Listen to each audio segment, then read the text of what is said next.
ಏನು ಸೇವಂತಿ ಹತ್ರ ಯಾವ ಪೇಪರ್ಸ್ಗೂ ಸೈನ್ ಹಾಕ್ಸಲ್ವಾ? ಹೌದು, ಹಾಕ್ಸಲ್ಲ.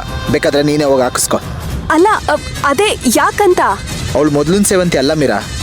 ಅವಳು ಡಿವೋರ್ಸ್ ತಗೊಂಡು ವಾಪಸ್ ಬಂದಮೇಲೆ ತುಂಬ ಬದಲಾಗೋಗಿದ್ದಾಳೆ. ಅವಳ ಮಾತು, ನಡೆ, ನುಡಿ ಸಖತ್ ಚೇಂಜ್ ಆಗೋಗಿದ್ದಾಳೆ. ಅವಳು ನನಗೇನಂದ್ಲು ಗೊತ್ತಾ? ಭಿಕ್ಷುಕ ಅಂತೆ ನಾನು. ಭಿಕ್ಷುಕ.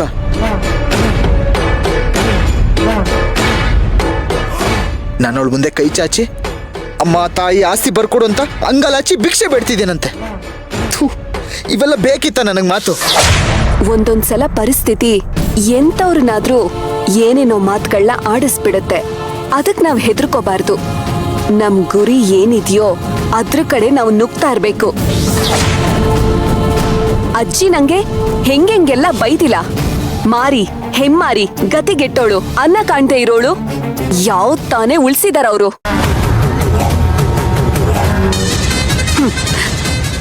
ಮೋಸ್ಟ್ಲಿ ಅವ್ರ ಡಿಕ್ಷನರಿಲಿರೋ ಎಲ್ಲಾ ಪದಗಳು ನನ್ ಮೇಲೆ ಖರ್ಚಾಗಿರ್ಬೇಕು. ಆದ್ರೂ ಅದನ್ನೆಲ್ಲ ನಾನು ಸಹಿಸ್ಕೊಂಡಿಲ್ವಾ? ಅವ್ರು ಉಗ್ದಿದ್ದನ್ನ ಖರ್ಚಿಫಲ್ ಒರೆಸ್ಕೊಂಡು ಸಾಕ್ತಾ ಇಲ್ವಾ? ಮೀರಾ, ನಿನ್ನ ವಿಚಾರ ಬೇರೆ, ನನ್ನ ವಿಚಾರ ಬೇರೆ. ನೀನು ಹೊರಗೆ ನೋಡು. ಅಜ್ಜಿ ಈ ಮನೆಯವರು, ಅವ್ರ ಹತ್ರ ಬೈಸ್ಕೊಂಡ್ರು ಪರವಾಗಿಲ್ಲ. ಆದರೆ ನಾನು ಈ ಮನೆ ಮಗ. ಇವಾಗ ಸೇವಂತಿ ಹೊರಗೆ ನೋಡು. ಅವಳಿಗೆ ಯಾವ ಅಧಿಕಾರ ಇದೆ ನನಗೆ ಹಂಗಿಸಿ ಬೈಯೋದಕ್ಕೆ? ತಡ್ಕೋಬೇಕು ಕಣೋ, ತಡ್ಕೋಬೇಕು. ತಾಳಿದವನು ಬಾಳಿಯಾನು ಅಂತ ಹೇಳೋದೇನಕ್ಕೆ? ಸಹನೆ ತಗೋ. ಕೋಪದ ಕೈಲಿ ಬುದ್ಧಿ ಕೊಟ್ರೆ ಕೊನೆಗೆ ಅನುಭವಿಸೋದು ನಾವೇ. ಇಲ್ಲ ಅಂದ್ರೆ ನಾಳೆ ಈ ಮನೆ ಒಡೆಯ ನೀನಾಗ್ಬೇಕು ಅನ್ನೋ ಕನ್ಸ್ ಕಾಣ್ತಿದ್ಯಲ್ಲ, ಅದು ಕನ್ಸಾಗೆ ಉಳಿದ್ಬಿಡುತ್ತೆ. ಈಗಿರೋ ಹಾಗೆ ಆಟಕ್ಕುಂಟು ಲೆಕ್ಕಕ್ಕಿಲ್ಲ ಅನ್ನೋ ತರ ಇದೆಯಲ್ಲ, ಹಾಗೆ ಇರ್ಬೇಕಾಗತ್ತೆ. ತಪ್ಪೇನೂ ಇಲ್ಲ ಅಶ್ವಿನ್, ಕಾಲ್ ಹಿಡ್ಕೋ. ಅದು ಕತ್ತೆ ಆದ್ರೇನು ಕುದುರೆ ಆದ್ರೇನು, ನಮ್ ಕಾರ್ಯ ಸಾಧಿಸ್ಕೋಬೇಕು ಅಷ್ಟೇ. ಏನ್ ಅಶ್ವಿನ್, ನಿನ್ ಮಗುನ್ ಕೊಂದೋಳ್ ಮೇಲೆ ನೀನ್ ಸೇಡ್ ತೀರಿಸ್ಕೊಳಲ್ವಾ? ಇವತ್ ನೀನು ಭಿಕ್ಷುಕನ್ ಸ್ಥಾನದಲ್ಲಿ ನಿಂತು ಅವಳ ಹತ್ರ ಎಲ್ಲ ಕಿತ್ಕೊಂಡು ಅವಳನ್ನ ಭಿಕ್ಷೆ ಬೇಡೋ ತರ ಮಾಡು. ತುತ್ತು ತುತ್ತುಗೂ ಅವಳು ಬೀದಿ ಬೀದಿ ಅಲಿಬೇಕು ಅಂತ ಅನ್ನಿಸ್ತಾ ಇಲ್ವಾ ನಿನಗೆ? ಅವಳನ್ನ ಬರೀ ಕೈ ಮಾಡಿ ಈ ಮನೆಯಿಂದ ಈಚೆ ದಬ್ಬೇಕು ಅಂತ ಕನ್ಸ್ ಕಂಡಿದ್ದಲ್ಲ, ನೀನ್ ಕನ್ಸ್ ಕಂಡಿದ್ದೆಲ್ಲ ಸುಳ್ಳ? ಇಲ್ಲ ಇಲ್ಲ ಇಲ್ಲ, ಅದ್ಯಾವುದು ಸುಳ್ಳಲ್ಲ, ಎಲ್ಲ ನಿಜ. ನಾನು ಅನ್ಕೊಂಡಿದ್ದೆಲ್ಲ ಆಗೋ ಸಮಯ ತುಂಬ ಹತ್ರ ಬರ್ತಿದೆ. ನೀನು ಹೇಳಿದ ಕರೆಕ್ಟು. ನೀನು ಹೇಳ್ದಾಗೆ ನಾನು ಈ ಟೈಮಲ್ಲಿ ಸಖತ್ ಪೇಷನ್ಸಿಂದ ಇರಬೇಕು. ನೋಡ್ತಿರು ಮೀರಾ, ನೀನು ಹೇಳಿದ ಪ್ರತಿ ಒಂದು ನಿಜ ಆಗುತ್ತೆ. ಅದನ್ನ ನಾನು ನಿಜ ಮಾಡ್ತೀನಿ. Good, very good Ashwin. Good luck to you.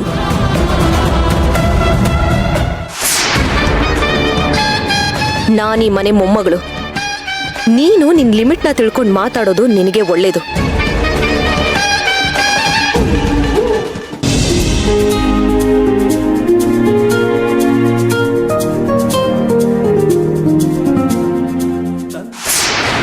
ಸೇವಂತಿ, ನಾನೇನು ಹೊರಡ್ತೀನಮ್ಮ. ಯಾಕಂಟಿ, ಇದು ನಿಮ್ಮನೆ ಇದ್ದ ಹಾಗೆ ಅಲ್ವಾ? ಇನ್ನೇನ್ ಸ್ವಲ್ಪ ದಿನದಲ್ಲಿ ಮದ್ವೆ ಕೆಲಸ ಎಲ್ಲ ಶುರು ಆಗತ್ತೆ. ನೀವಿಲ್ಲೇ ಇದ್ರೆ ನಮ್ಮ ಅತ್ತೆಗೂ ಆನೆ ಬಲ ಬಂದ ಹಾಗಾಗತ್ತೆ. ಜವಳಿ, ಒಡವೆ, ಪತ್ರಿಕೆ ಹಂಚೋದು ಅಂತ ಎಷ್ಟೊಂದು ಕೆಲಸಗಳಿರುತ್ತೆ.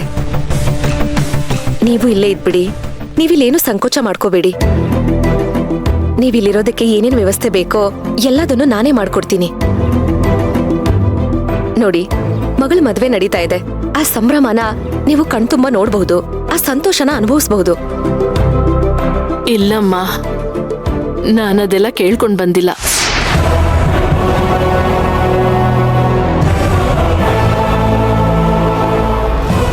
ಆಂಟಿ, ನಿಮ್ಮನ್ನ ನೋಡ್ತಾ ಇದ್ರೆ ನೀವು ನನ್ನ ಹತ್ರ ಏನೋ ಮುಚ್ಚಿಡ್ತಾ ಇದ್ದೀರಾ, ಮನ್ಸಲ್ಲೇ ಏನೋ ನೋವು ಅನುಭವಿಸ್ತಾ ಇದ್ದೀರಾ ಅಂತ ಅನಿಸ್ತಾ ಇದೆ. ಅದೇನೇ ಇದ್ರೂ ನನ್ನ ಹತ್ರ ಹೇಳಿ, ಅದನ್ನ ಸಾಲ್ವ್ ಮಾಡ್ಕೊಡ್ತೀನಿ. ಯಾಕಂಟಿ, ನಿಮ್ಗೆ ಈ ಮದ್ವೆ ಇಷ್ಟ ಇಲ್ವಾ?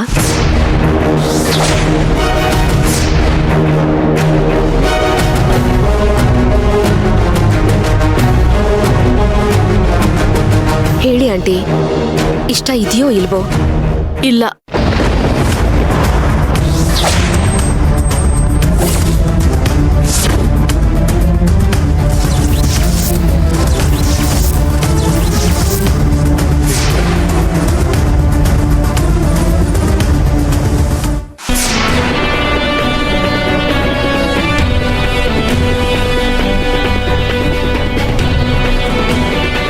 ಏ ಕರ್ಣ, ಫೋನಲ್ಲಿ ಅವಳು ಯಾಕೆ ನಿನ್ನ ಹತ್ರ ಸುಳ್ಳು ಹೇಳಿರಬಾರ್ದು? ನಾಟಕ ಕಣ, ನಾಟಕ. ಪೊಲೀಸರ ಕಣ್ಣು ತಪ್ಪಿಸೋದಕ್ಕೆ ತಾಯಿ ಮಗಳು ಸೇರ್ಕೊಂಡು ನಾಟಕ ಆಡ್ತಿದ್ದಾರೆ. ಅವರಿಬ್ರು ಸೇರ್ಕೊಂಡು ಏನೋ ದೊಡ್ಡ ಪ್ಲಾನ್ ಮಾಡ್ತಿದ್ದಾರೆ. ಅಂದ್ರೆ JP ಸರ್ ಹೇಳೋ ಹಾಗೆ ತಾಯಿ ಮಗಳು ಇಬ್ರು ಸೇರಿ ಏನೋ ನಾಟಕ ಮಾಡ್ತಿದ್ದಾರ? ಇದನ್ನೆಲ್ಲ ನಾನು ನಂಬ್ಕೊಂಡಿದ್ದೀನ?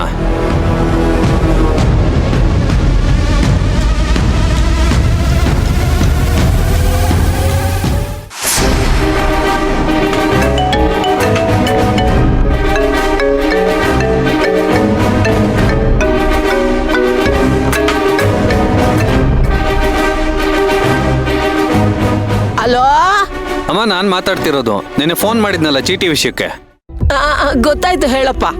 ಜಾನಕಿ ಅವ್ರೇನಾದ್ರೂ ಫೋನ್ ಮಾಡಿದ್ರಾ ನಿಮ್ಗೆ? ಇಲ್ಲಪ್ಪ, ನಿಂತರೇನೆ ಕೇಳ್ಕೊಂಡು ಯಾರ್ಯಾರೋ ಫೋನ್ ಮಾಡ್ತಿರ್ತಾರೆ. ನನಗೂ ಉತ್ತರ ಹೇಳಿ ಸಾಕಾಗ್ಬಿಟ್ಟೈತಪ್ಪ. ಒಂದೊಂದ್ಸಲ ಅಂತೂ ಈ ಊರ್ನೇ ಬಿಟ್ಟು ಹೋಗ್ಬಿಡೋಣ ಅನಿಸ್ತೈತೆ. ಅಯ್ಯಯ್ಯೋ, ಅಂತ ಕೆಲಸ ಮಾತ್ರ ಮಾಡಕ್ ಹೋಗ್ಬಿಡಿ. ಅಯ್ಯೋ, ಯಾರಿಗ್ ಬೇಕಪ್ಪ ಈ ನರ್ಕದ ಬದುಕು? ಅಲ್ಲಮ್ಮ, ನಿಮ್ ಮಗಳಿಗೆ ಮದ್ವೆ ಆಗಿದೆ ಅಲ್ವಾ? ಅವ್ರಿಗೆ ಎಲ್ಲಿದ್ದಾರೆ, ಏನ್ ಮಾಡ್ತಿದ್ದಾರೆ? ಅವ್ರ ನಂಬರ್ ಏನಾದ್ರೂ ಕೊಡೋಕ್ಕಾಗತ್ತಾ? ಅಯ್ಯೋ, ಆ ಅಪ್ಪಂದೊಂದು ಕತೆ. ಇವಳನ್ನ ನೋಡಿ 3 ತಿಂಗಳಾಯ್ತು. ಆ ಅಪ್ಪನ ಮಕ್ಕ ನೋಡಿ 6 ವರ್ಷ ಆಯ್ತು. ಅಂದ್ರೆ ಅವರು ಜೊತೆಲಿಲ್ಲಪ್ಪ. ನನ್ನ ಮಗಳಿಗೆ ಮಕ್ಕಳಾಗಲ್ಲ ಅಂತ ಗೊತ್ತಾದ್ಮೇಲೆ ಅವನು ಹೇಳ್ದೆ ಕೇಳ್ದೆ ಅರ್ಧ ರಾತ್ರಿಯಲ್ಲಿ ಹೋಗ್ಬಿಟ್ಟ.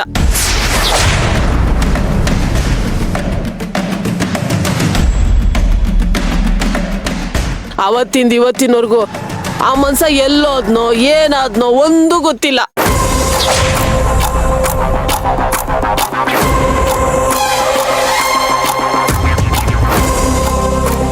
ಏನ್ ಹೇಳ್ತಿದ್ದೀರಾ ನೀವು? ನಿಮ್ ಮಗಳಿಗೆ ಮಗು ಇದೆಯಲ್ಲ, ನಾನೇ ನೋಡಿದೀನಲ್ಲ. ಯಾವ ಮಗು? ಅದೇ ಅವಳ ಜೊತೆಗಿರ್ತೈತಲ್ಲ ಯಾವಾಗ್ಲೂ ಒಂದ್ ಗಂಡ್ ಮಗು, ಅದ್ರ ಬಗ್ಗೆ ಕೇಳ್ತಿದ್ದೀಯಾ? ಹೌದು. ನೀನು ಅದು ಅವಳದೇ ಮಗು ಅಂತ ನಂಬಿಟ್ಟ? ನೀನು ಒಬ್ನೇ ಅಲ್ಲ, ಎಲ್ರೂ ಅದೇ ತರ ನಂಬ್ಸವಳೆ.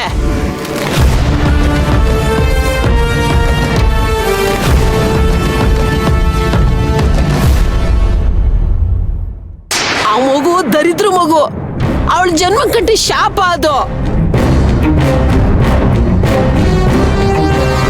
ಅದ್ಯಾವ ಗಳಿಗೆಲ್ಲಿ ಮನೆಗೆ ತಂದ್ಲೋ ಏನೋ, ಒಂದಿಸ್ಕ ನಾನು ನೆಮ್ಮದಿಯಾಗಿ ಕೂತ್ಕೊಂಡು ನಾವಿಬ್ರು ಊಟ ಮಾಡಿಲ್ಲಪ್ಪ.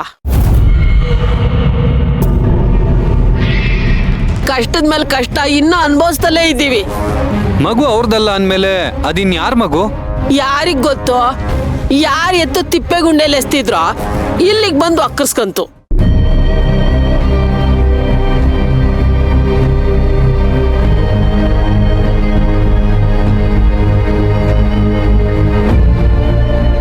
ಇಷ್ಟು ದೊಡ್ಡ ಮಟ್ಟದಲ್ಲಿ ಆ ನರ್ಸ್ ನಮ್ಮನ್ನೆಲ್ಲ ಯಾಮಾರಿಸ್ಬಿಟ್ಲ. ಇಷ್ಟು ದಿನ ನಮ್ಮನೇಲಿದ್ದಿದ್ ಮಗು ಅವಳ ಮಗು ಅಲ್ವಾ? ಹಾಗಿದ್ಮೇಲೆ ಸುಳ್ಳು ಹೇಳಿ ಕೃಷ್ಣನ್ ಏನಕ್ಕೆ ಎತ್ಕೊಂಡೋದ್ಲು? ಹಾಗಾದ್ರೆ ನಮ್ಮ ಅತ್ತಿಗೆ ಮಗು ಏನಾಯ್ತು?